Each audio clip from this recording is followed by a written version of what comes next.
Hello and welcome to Happy Handicrafts. I wanted to do just a little video today to show you a little trick I've learned when knitting or crocheting. It may seem obvious to you that you should start your project with the piece of yarn, the end that is on the outside. But there's actually a better way. This better way will keep your yarn from bouncing all around the room and underneath your chair as you work, and it will keep your yarn from getting tangled. Sound too good to be true? It's not. All you have to do is reach deep into the center part of your skein and see if you can see the other end. If you can see it, grab it and pull it out.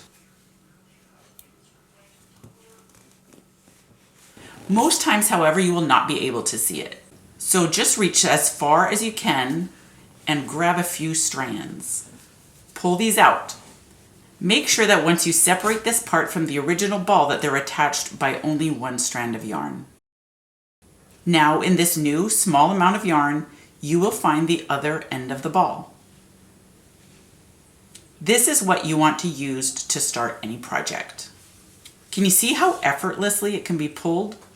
It's created this way so that it will never get tangled or knotted, and it can stay stationary in a bag or yarn bowl. What do you think? Let us know in the comments below.